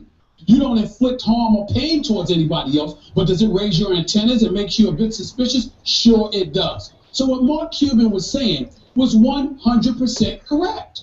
It's just that simple. But the bigger issue that needs to be discussed, it's the big elephant in the room, and nobody wants to touch on it because white folks are scared they're going to be labeled racist. Black folks are scared they're going to be labeled sellouts. See, I tend to look at things a bit differently. I look at our unemployment rate consistently being double that of folks in white America. I do understand that to some degree there's a level of racism that we all have to overcome, and I get all of that. But that doesn't mean every single issue is race related. Sometimes it is about how you represent yourself. It is about how you present yourself. When I alluded to walking around with your pants hanging below your behind, that's trifling. That's just trifling. And it's counterproductive. When I talked about how you sitting there and the first words out of your mouth is, you know what I'm saying, you know what I mean? No, the hell we don't. You ain't saying anything yet. That's a reality. When I talk about not having a command of the English language, and still you want a job, and you want to have a career, but you don't want to get your education. You don't want to go out there and pound that pavement. Everything's about the sprint. It's not about the marathon. It's not about you putting forth the necessary effort and due diligence over the long haul to get the things that you need. That's a reality in our community. And when you look at the guys, whether it's P. Diddy, whether it's Jay-Z, whether it's LeBron or D-Wade or whatever, here's the reality of the situation. Everybody can't be them. They're special. And sometimes some of the special people, I'm not talking about them specifically, but some of the special people within our community don't get it. They are special. Everybody can't be them. So when I'm here on national television talking to them and talking to our community, I'm trying to educate you about the minefields that await, the stereotypes and the perceptions that you can't feed into if you want to move forward in life. We talk about this thing, Kerry and Skip, about the American dream. Let me tell you something right now. Do you understand that I look at a professional athlete, I look at some of these rap artists or what have you, making their tens or hundreds of millions of dollars? I don't consider them the American dream.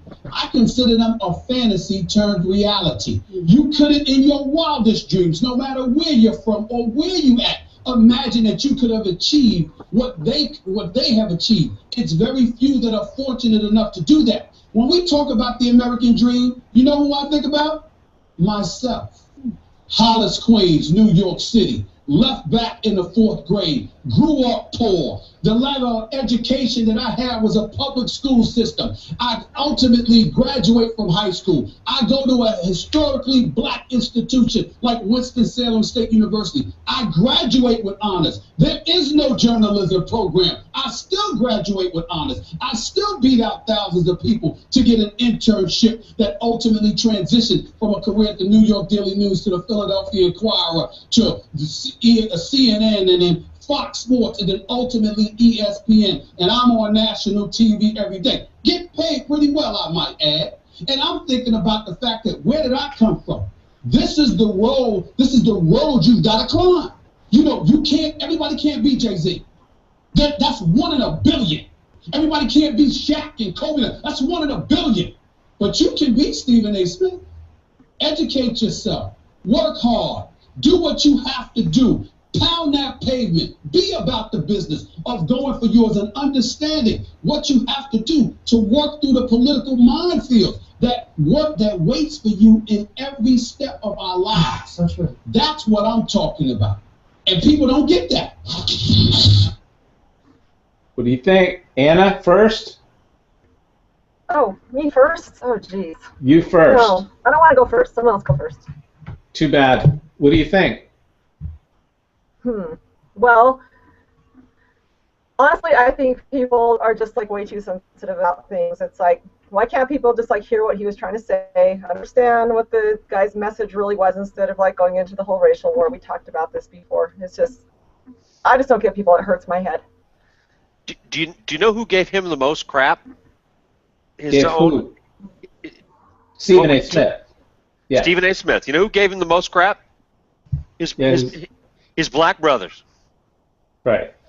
He got more crap from them for speaking the truth, and that's what he was speaking to. I really, really like what he had to say in this this video clip. Really did.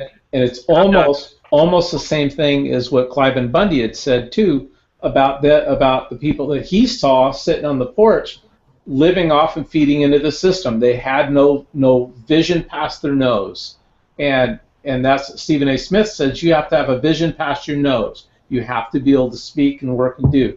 GP does probably a better job of anybody I've ever seen in my life, and I really noticed this when he was up here a couple weeks ago and sitting next to me doing the show. And what I noticed and what I really appreciate, that I know that he's going to have some good points on this for a minute, is that GP was taking notes when he was sitting right next to me doing the show. And I'm looking at this going, God dang, man. So he's like diligently thinking about this and taking notes so that when it's time to make a comment, he's got it. And I watch you looking down taking notes. So GP, let's have it. All right. I gotta apologize. I gotta apologize to Stephen A. Smith because I'm gonna have to eat some crow. Because you know what? He was 100% right on. First of all, JK, I've said this for years, man. I would not want to be a black person because you're either an Uncle Tom, you know, if you educate yourself and you go out and you do stuff like he's talking about, they're going to categorize you, they're going to call you an Uncle Tom. And if you don't, then everybody else is going to call you ghetto and whatever. It's almost like you can't win, you know. I mean, in some instances. Don't get me wrong. I don't mean that literally. I'm just saying. Here's the thing that you know, because like remember when Bill Cosby tried to educate young black kids on not swearing and drooping their pants and all that stuff, and the first thing they all called him was Uncle Tom, and all the rappers went after him. To me, JK, this is a common sense thing for me. I don't see color. You know, obviously I do. I notice whether or not somebody is of a different color or different race. But I'm saying, listen, if I see a guy walking down the street and it's a certain neighborhood at a certain time of night and he's dressed a certain way, these stereotypes are there because a lot of it's true in how they dress and act, whether they're gang members or not. If you see a bunch of guys dressed in red and you're in the wrong neighborhood, or dressed in blue and you're wearing the opposite color in LA, it doesn't matter what color you are. If you're your skin color, if you're wearing the wrong color, they're going to target you. But to me, it's a common sense thing. If I see, what's that show that has all the motorcycle guys on it now that Brett watches with Sons of Anarchy. Sons of Anarchy. If I see a bunch Great show, by the way. If I see a bunch of guys dressed like that rolling through my neighborhood, bro, I'm walking the other side of the street, and I'm white. I don't want to be around them. I don't care to be around anybody like that. But you know what? I don't want to ramble on. The bottom line is Stephen A. Smith made one valid point after another. Everything he said was right on 100%. In the past, I've really been like you, JK. I've had my differences with the way he presents himself and a lot of things that he has said. To me, in the past, he's played the race card way too many. And maybe this was a wake-up call when he finally had some of, like Brett said, some of his own people turn on him, that he sees things more in a reality way versus color. Like Anna's saying, I mean, not everything is a racist. Actually, I got to take some exception to that. You know, you just said, and this is one of the problems I think we have in this culture right now, is that some of his own people turned on him. You know, I'm his people. I think like that guy. I think like what he was just saying. I'm not turning on him. I'm supporting him. But GP just alluded that possibly he changed his mind because those people turned on him. But no, those people turned on him because he had said that the day before. Truth. What is wrong with this country when people can't come out and say what's true Now it's funny Without- on everyone's without getting chastised for bigotry, but everyone's bigotry on certain things that their comfort level is that. Now GP and I grew up going to high school where I would say, what do you think? 50% of the kids are black? Probably at least 35, 40, if not 50, but yeah, close to that. Yeah, so maybe 50% of the kids were black. About 20% of them were Laotians. They all came in from Cambodia. And then, there's probably 30% white or whatever. There was a hallway that you could not walk down. It was the black hallway. GP, if you walk into the school, turn right, go all the way down to the hall and take a left. And that wing down there, there's like typically, generally, no white people would walk down there. I could, you could, because you're standing in sports and whatnot, and I was student body president, I kind of got along with pretty much anybody. But there was, for the most part, if you were white, you did not walk down there. But you mentioned something about Sons of Anarchy and a bunch of motorcycle guys and like that. Personally, I got to be honest with you, I wouldn't think 2 seconds about that. I would feel more comfortable around those guys than almost anybody. So no, JK, for me, what I meant, let me clarify what I meant. I meant, to me, it's a common sense issue. At a certain time, if you were yeah, there you go. I don't have that. I'm tatted up all over, so. But if you're in Southeast Portland, JK, okay, I know. I've never been gang raped in prison, so I don't understand what you're talking about. So. And there's certain areas that that goes on that I just don't want to be around it. It's not necessarily that I'm scared. Right. I'm just not going to associate with it. And that means I'm not going to hang out at a biker club or where they're hanging out, and I'm not going to go to a place where these other people are, I'm going to go where I can feel comfortable, and I know there's some level-headed people hanging out. Right. Anna, what about in Utah, in your area? What are the more stereotypes or situations where are there, like groups where are there a bunch of Seventh-day Adventists that walk around, people are afraid? I'm just kidding. Go in there and bug the Mormons. No, what? Oh, good heavens, you're funny. Amish or something. Up here in Ogden, they do have a lot of racial issues, but it's not always just between like whites and blacks. It's going to be whites, blacks, Mexicans, whoever. But they're more gang related. But when I lived in Idaho, I lived by an Air Force base, and I remember some of my black friends being scared. Saying they thought when they came to Idaho they were literally going to get lynched, and then they realized that we're not all like that. In fact, I was the only white girl on our basketball team out there at the Air Force Base, and they called me the white Barbie, and I got to hear all sorts of slang language that I was the only one uncomfortable with. And I'm like, whoa, did you just really say that? And like they were all cool with it, but I was like, whoa, that's like weird to me. But I don't know. You just said that not all white people are like. You know what? Most white people are not like that. Most white people are not like that. Mm-hmm. If you really look at the larger picture, most white folk just want everything to just stop and just, why are we still fighting and getting into these issues? I don't know if I agree with that. I do to a certain extent, JK, in that the media blows it all up because it sells airtime. And like Absolutely. I say, like Brett said, there's a small portion of whites that are, and they'll beat that up so bad to where you see it on every news channel for weeks and weeks. We all suck because you're programmed in your brain to think that all white people are that way. I've had my black friends honestly say that they've been told so many times by either friends or media that they actually believed it. Look at Magic Johnson saying that he was totally swayed by the fact that his mom said that all white people were evil. And he grew up believing that. And then he had to find out it wasn't even close to being true. It's not true. Ignorant. So the first one gave him this paycheck. Oh. No, I'm going Wow, you went there. Oh. Jerry Buss. He's talking about Jerry Buss. Ow. Wait, didn't Donald Sterling say, I feed them, I clothe them, I give them cars? Whoa. That's not Jerry Buss of the Lakers you're talking about. Donald Sterling. Magic Johnson never played for the Clippers. No, I know. I just said I pulled a Sterling accidentally. Oh, okay. You did pull a Sterling. Jim, can you hear me?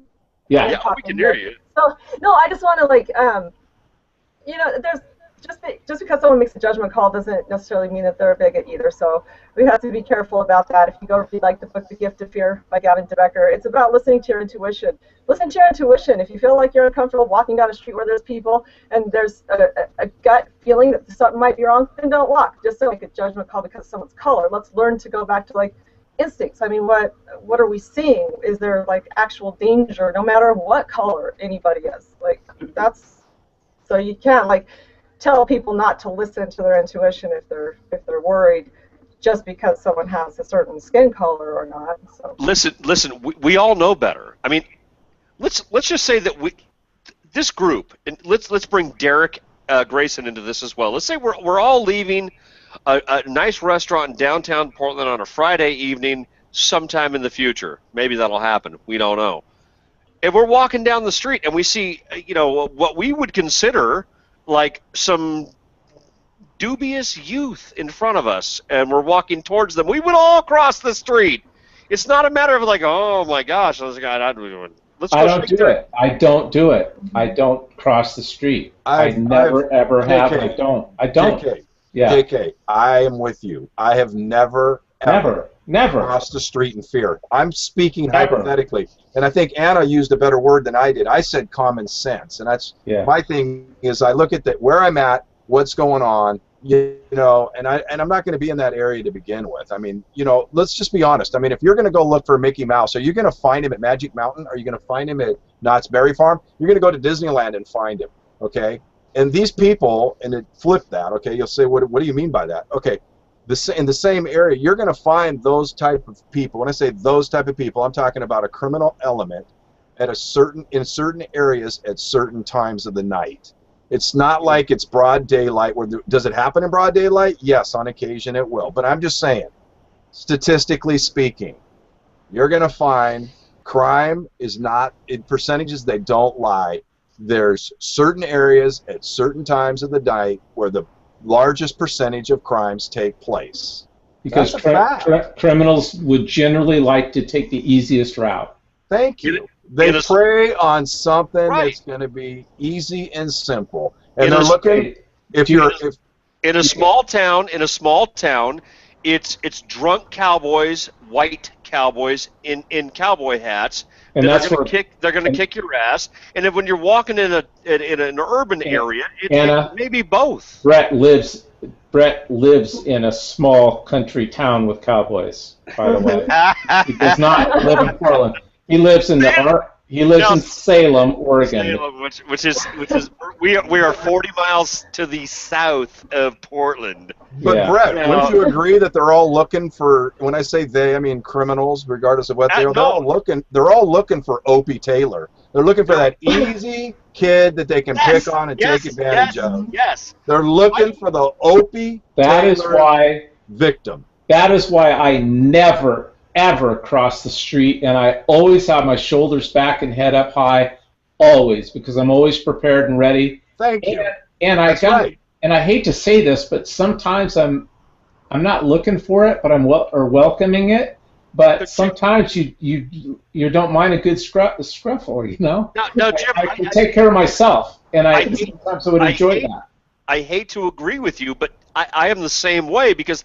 Listen, any opportunity I have to get randomly stabbed, I look for it because I enjoy that. Me and GP went to a school. Went to a school where people got stabbed. One of our friends, Nike. I'm looking at his face. It wouldn't matter to any of you guys if I even said his name, but it bugs me. His name is Nike? No, Goulet got stabbed on the way home. Oh. There were several stabbings and stuff at our school. Anyways, you guys, we got to wrap this up. But do we have time for everybody if we just ran through like 10 minutes? Do you got 10 more minutes, Anna? I got 10 more. 10. Okay, Brett, GP. Of course, I'm here for 2 more hours if you need me. Anna, by the way, I want to thank Anna for hanging in here. I thought she would have kicked out by now. I thought she would have been like, okay, you guys are dorks, and I'm out. Yeah, She has hung in the whole time. I will give her absolute credit. All right. So Anna, you got 10 minutes? Sure. Yes. Okay, GP, here we go. I got So 9.5. Brett, we're going to keep everything. We're going to keep everything down to just a basic. We're going to run through the smorgasbord. I just threw on some smorgasbord topics, and the first one, miscellaneous smorgasbord. I don't even know what's up here, so we're not going to go through them real heavy. We're just going to go. First picture of there is a nuclear weapon. Air Force security team botched the drill simulating attack on a nuke missile silo, report reveals. That just happened. Isn't that a little disconcerting? United States? Yep. A blistering internal review has revealed that an Air Force security team botched a training exercise last summer that simulated an attack on a nuclear missile silo, prompting expanded training to prepare for the possibility of a real attack. A senior U.S. defense official confirmed to Fox News, blah, blah, blah. The review also said security forces were unable to speedily regain control of the captured silo during the exercise. Fantastic. Okay, I got a quick thing real quick. First off, let me just say this much. What in the world, what do they think, what good is it going to do to publicize that, first of all? They need to take care of it, don't get me wrong.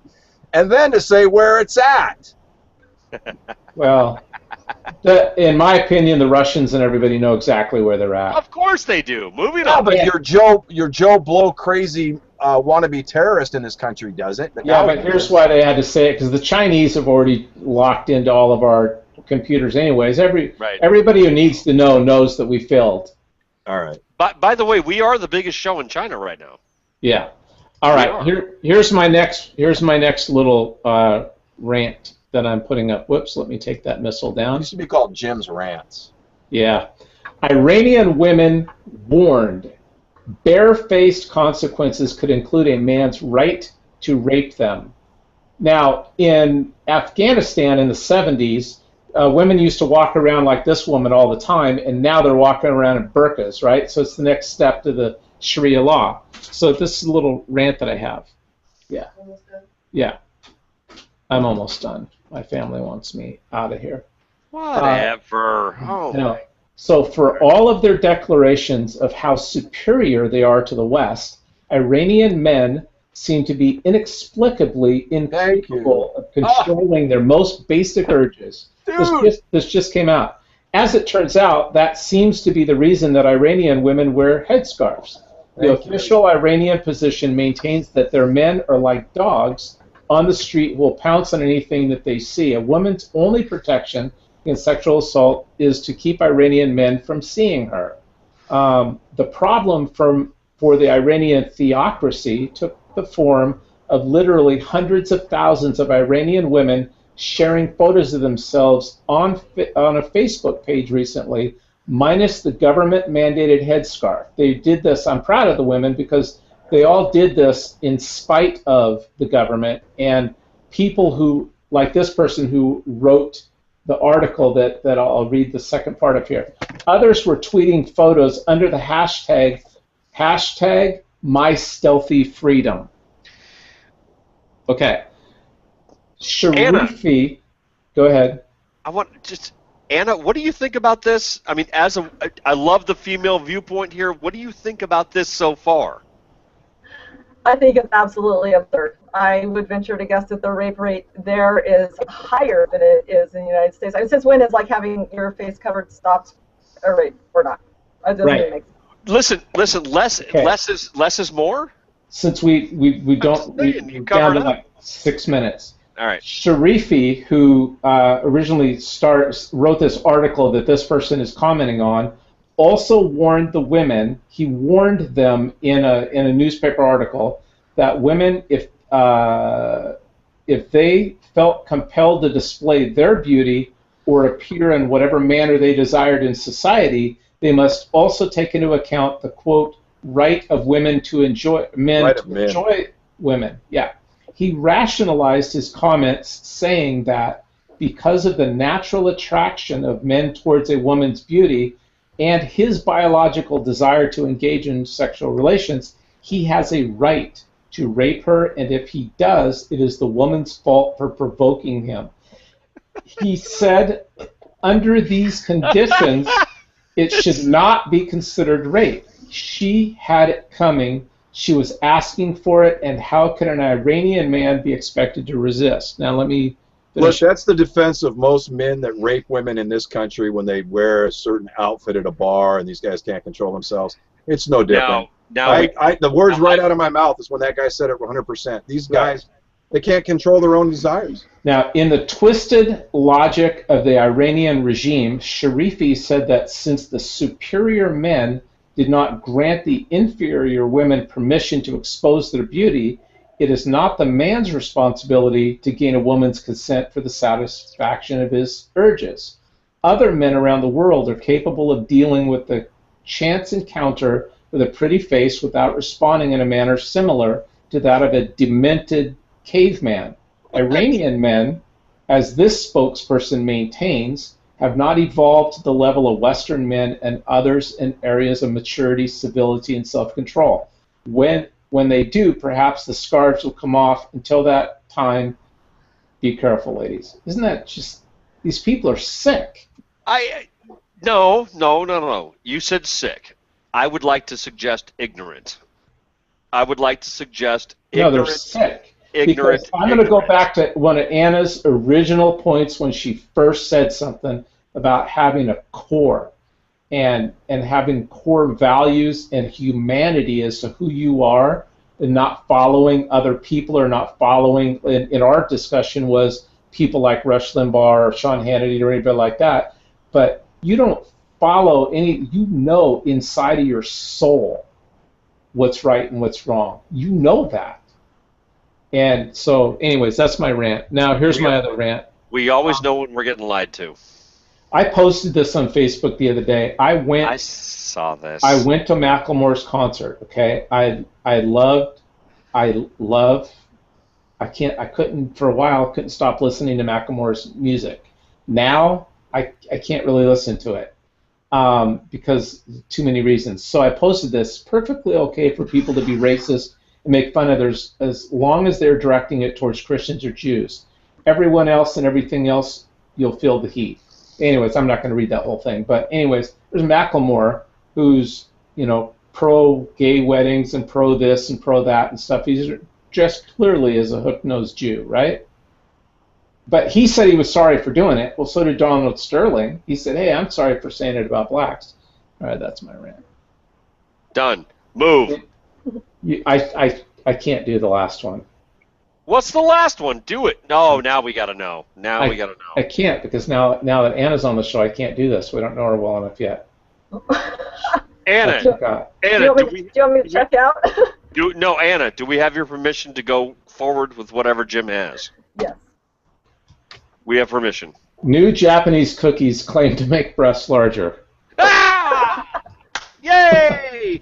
Cookies have a way of making you bust out where you don't want to. This is a true story.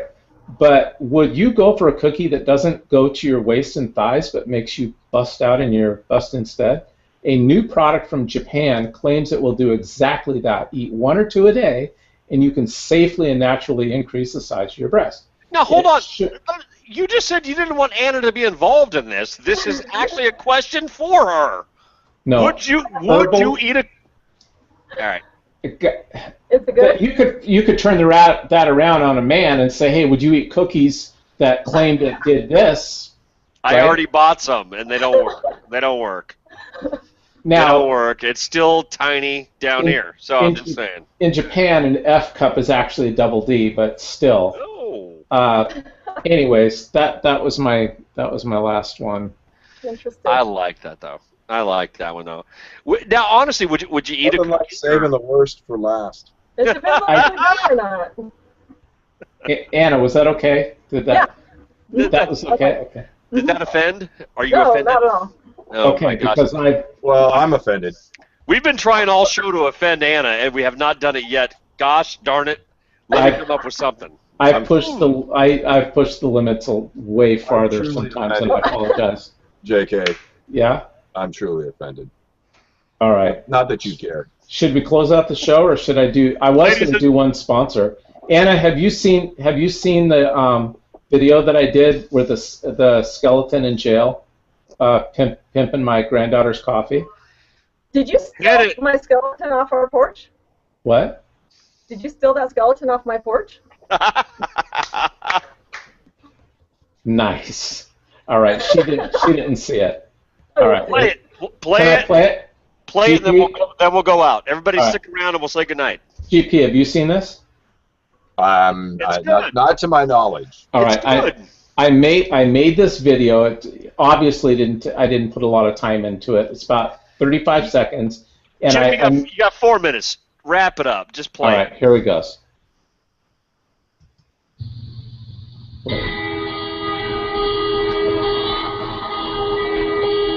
It's my granddaughter's coffee. It's our only sponsor. That's my sponsor. I wish I drank my rock solid coffee that day. Oh, I'm such a bonehead. Hey, don't laugh. I bought that rock solid coffee I kept seeing on the Facebook page, and life was going so good. And then I didn't drink it that day. Oh, I didn't make good choices that day. You drink rock solid coffee and you'll make good choices. I sure didn't. Oh, I wish I had. I wish I had. Oh. And that's it. That's it. Ladies and gentlemen, drink rock solid coffee. Yeah. All right. So we're going to take the show out, but here's the deal. You got to sing, all right? Only Jim sings. That's not true. I sing. Well, you might call it that. Well, that's fair enough. All right. So, Anna, when I say goodbye and we wave and everything, just stay on for 1 minute when I stop the show. I will tell you this: it's been a long time since we've done a 2-hour show. It's been a long time, and tonight we did. Thanks, everybody. But Anna, you gotta sing. The party's over. Good things must end. Turn out the lights. The party's over. Starts the same old crap again. Crazy time. It was a good show, huh? Was it okay? You're having fun. All right, everybody. We're waving goodbye. We're done. We're out. Good night, everybody. Thank you. Special.